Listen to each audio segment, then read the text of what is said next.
നമസ്കാരം. രാഹുൽ ഗാന്ധി ഇഡിയറ്റാണെന്നും അയാൾ എന്തും ഏത് സമയത്തും വിളിച്ചു പറയുമെന്നുമാണ് ഇപ്പോൾ സുബ്രഹ്മണ്യം സ്വാമി പറയുന്നത്. പ്രധാനമന്ത്രി മൻമോഹൻ സിംഗ് 2013 കൊണ്ടുവന്ന ഓർഡിനൻസ് അടക്കം സഭയിൽ കയറിക്കളഞ്ഞ ഒരു വ്യക്തിത്വമാണ് രാഹുൽ ഗാന്ധി എന്നാണ് പറയപ്പെടുന്നത്. കുറ്റവാളികളാകുന്ന പാർലമെൻറ്റ് അംഗങ്ങളെ സഭയിൽ നിന്നും പുറത്താക്കുന്നതിന് പരിരക്ഷ നൽകിക്കൊണ്ടുള്ള ഓർഡിനൻസാണ് രാഹുൽ ഗാന്ധി അന്ന് ചീന്തിക്കളഞ്ഞത് എന്ന് മറന്നു പോകരുത്. എന്തു വലിയ കുട്ടിക്കളിയാണ് രാഹുൽ ഗാന്ധി അന്ന് ചെയ്തത് എന്ന് ഓർമ്മിക്കുക എന്ന് സുബ്രഹ്മണ്യം സ്വാമി രാഹുൽ ഗാന്ധിയെക്കുറിച്ച് പറയുകയാണ്. ഒരു യൂട്യൂബ് ചാനലിന് നൽകിയ അഭിമുഖത്തിലാണ് ഗാന്ധി കുടുംബത്തിൻ്റെ ഇരുണ്ട ഉള്ളറകൾ സുബ്രഹ്മണ്യം സ്വാമി ഇങ്ങനെ തുറന്നു കാട്ടിയത് എന്നുള്ളതാണ്. രാഹുൽ ഗാന്ധി രാഷ്ട്രീയത്തിൽ തുടരണമെന്ന് ആഗ്രഹിക്കുന്നില്ലെന്നാണ് താൻ കരുതുന്നത് എന്നും രാഹുൽ ഗാന്ധി തന്നെ അമ്മയോട് പറഞ്ഞിട്ടുണ്ട്. അമ്മയെ, നമ്മൾ ധാരാളം പണം ഒളിപ്പിച്ചു വച്ചിട്ടുണ്ട്, പിന്നെ എന്തിനാണ് രാഷ്ട്രീയം എന്ന പേരിൽ നമ്മൾ ഇതൊക്കെ ചെയ്യണം, നമുക്ക് യൂറോപ്പിൽ പോയി ജീവിതം ആസ്വദിച്ചുകൂടെ.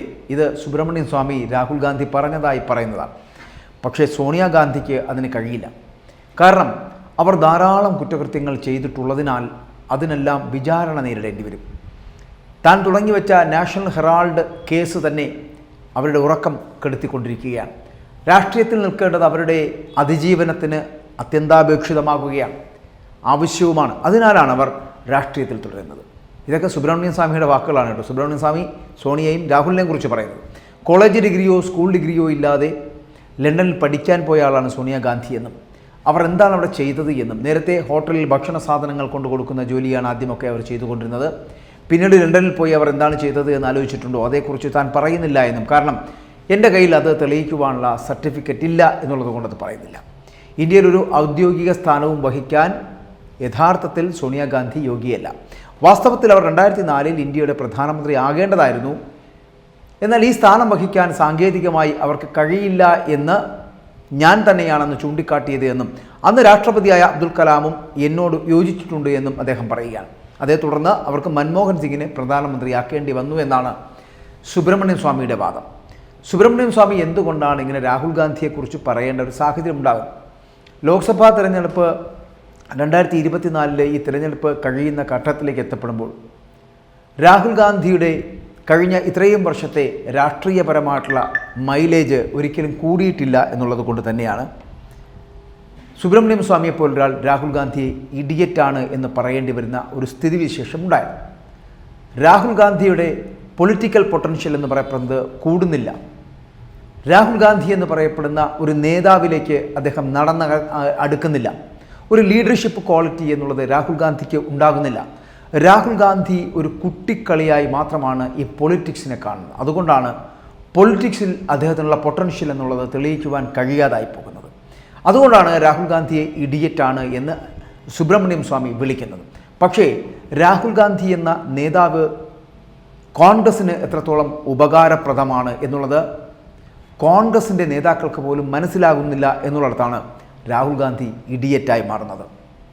രാഹുൽ ഗാന്ധിയും രാഹുൽ ഗാന്ധിയുടെ കുടുംബവും, അതായത് സോണിയാഗാന്ധിയും സോണിയാഗാന്ധിയുടെ ഭർത്താവായിട്ടുള്ള രാജീവ് ഗാന്ധിയുമൊക്കെ അടങ്ങുന്ന ആ കുടുംബത്തിൻ്റെ മേന്മയും അവർ ഉപയോഗിച്ചു വന്ന ഒരു പൊളിറ്റിക്കൽ തന്ത്രങ്ങളുമൊന്നും ഉപയോഗിച്ച് മുന്നോട്ട് പോകുവാൻ രാഹുൽ ഗാന്ധിയെപ്പോലൊരു ബാലന് കഴിയുന്നില്ല എന്നുള്ളതാണ് ഇതിലൂടെ മനസ്സിലാക്കേണ്ടത്. അതുകൊണ്ട് നരേന്ദ്രമോദിയെപ്പോലൊരു പരിണിതപ്രജ്ഞനായ വളരെ സീരിയസ് ആയി കാര്യങ്ങളെ കൈകാര്യം ചെയ്യുന്ന ഒരു രാജ്യം എന്ന് പറയപ്പെടുന്നതിനെ വളരെ പക്വതയോടുകൂടി കൈകാര്യം ചെയ്യാൻ ശ്രമിക്കുന്ന ഒരു നേതാവിന് ഒരിക്കലും ഒരു എതിരാളിയല്ല രാഹുൽ ഗാന്ധിയെപ്പോലെ കുട്ടിക്കളി മാറാത്ത 50 വയസ്സ് കഴിഞ്ഞ രാഹുൽ ഗാന്ധി എന്ന് തന്നെയാണ് സുബ്രഹ്മണ്യം സ്വാമി പറയുന്നത്.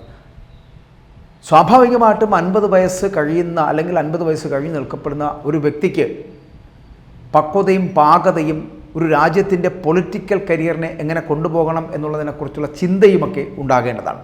പക്ഷെ അതൊന്നും രാഹുൽ ഗാന്ധി എന്ന് പറയപ്പെടുന്ന കോൺഗ്രസിൻ്റെ നേതാവിൽ ഉണ്ടാകുന്നില്ല. എന്നാൽ രാഹുൽ ഗാന്ധി എന്ന് പറയപ്പെടുന്ന നേതാവ് ആ സ്ഥാനം മാറി രാഹുൽ ഗാന്ധി എന്ന് പറയപ്പെടുന്ന വ്യക്തിയുടെ ഗാന്ധി കുടുംബത്തിൻ്റെ മേന്മകളൊക്കെ മാറ്റിവെച്ച് കോൺഗ്രസ് എന്ന് പറയപ്പെടുന്ന പ്രസ്ഥാനത്തിനെ നെഹ്റു ഗാന്ധി കുടുംബത്തിൽ നിന്ന് മോചിപ്പിച്ച് പുതിയ ഒരാൾക്ക്, അത് ശശി തരൂരോ അതുപോലെ ഉള്ള ആളുകളിലേക്ക് കോൺഗ്രസിൻ്റെ അധ്യക്ഷ പദവി, അല്ലാതെ ഈ മല്ലികാർജ്ജുന ഖാർഗെ പോലുള്ള ഏറാമൂളികൾക്കല്ല നൽകേണ്ടത്. പകരം ശശി തരൂരിനെ പോലെ പരിണിതപ്രജ്ഞരായ നേതാക്കൾ, അല്ലെങ്കിൽ കുറച്ചുകൂടി കഴിവ് തെളിയിക്കപ്പെട്ട നേതാക്കൾ, അവരിലേക്കൊക്കെ കോൺഗ്രസിൻ്റെ ഈ ബാറ്റൺ കൈമാറേണ്ട സമയം അതിക്രമിച്ചു കഴിഞ്ഞിരിക്കുന്നു എന്ന് പറയേണ്ടി വരുന്നു. രാഹുൽ ഗാന്ധിയുടെ കുട്ടിക്കളി മതിയാക്കിയില്ല എങ്കിൽ കോൺഗ്രസ് എന്ന് പറയപ്പെടുന്ന പ്രസ്ഥാനമില്ല. ഈ 2024 തിരഞ്ഞെടുപ്പോടുകൂടി അസ്തമിക്കുകയാണ്. അപ്പോൾ ഇനിയൊരു പുനർജനനം ഈ പാർട്ടിക്ക് ഉണ്ടാവണമെങ്കിൽ ആദ്യം രാഹുൽ ഗാന്ധിയും സോണിയാഗാന്ധിയും പ്രിയങ്ക ഗാന്ധിയും അടക്കമുള്ള ഗാന്ധിമാരെയൊക്കെ അവരുടെ ഇടങ്ങളിലേക്ക് പറഞ്ഞയക്കുക. എന്നിട്ട് ഈ കുടുംബ വാഴ്ചയിൽ നിന്നും കോൺഗ്രസ് എന്ന് പറയപ്പെടുന്ന പ്രസ്ഥാനത്തിനെ മോചിപ്പിച്ചെടുക്കുക. നരേന്ദ്രമോദി എന്ന് പറയപ്പെടുന്ന പ്രതിഭയോട് ഏറ്റുമുട്ടാൻ കഴിവുള്ള ഒരു പ്രതിഭാസമായ ശശി തരൂരിനെ പോലുള്ള മികവുറ്റ നേതാക്കളെ പ്രതിപക്ഷത്തേക്ക് കൊണ്ടുവരിക, അല്ലെങ്കിൽ കോൺഗ്രസിനുള്ളിലേക്ക് കൊണ്ടുവരിക. എന്നിട്ട് ഒരു നല്ല ആരോഗ്യകരമായിട്ടുള്ള മത്സരത്തിലൂടെ ഇന്ത്യ എന്ന് പറയപ്പെടുന്ന മഹാരാജ്യത്തിൻ്റെ വികസന സത്യങ്ങൾ അല്ലെങ്കിൽ വികസന നേട്ടങ്ങൾ ഉണ്ടാക്കിയെടുത്ത് മുന്നോട്ട് പോകുവാൻ വാദപ്രതിവാദങ്ങളിലൂടെ, വളരെ ആരോഗ്യകരമായിട്ടുള്ള മത്സരങ്ങളിലൂടെ, ഭരണ പ്രതിപക്ഷത്തിൻ്റെ ബഹുമാനങ്ങൾ പരസ്പരം കൊടുത്തു വാങ്ങിക്കൊണ്ട് മുന്നോട്ട് പോകുന്ന തരത്തിലേക്കൊരു പ്രസ്ഥാനം രൂപീകരിക്കുവാനെങ്കിലും ഈ കോൺഗ്രസ്സുകാർ ശ്രമിക്കുക. ഇല്ലെങ്കിൽ സുബ്രഹ്മണ്യം സ്വാമി പറഞ്ഞതുപോലെ രാഹുൽ ഗാന്ധി ഇഡിയറ്റാണെന്ന് തന്നെ ഈ പൊതുസമൂഹം കരുതും.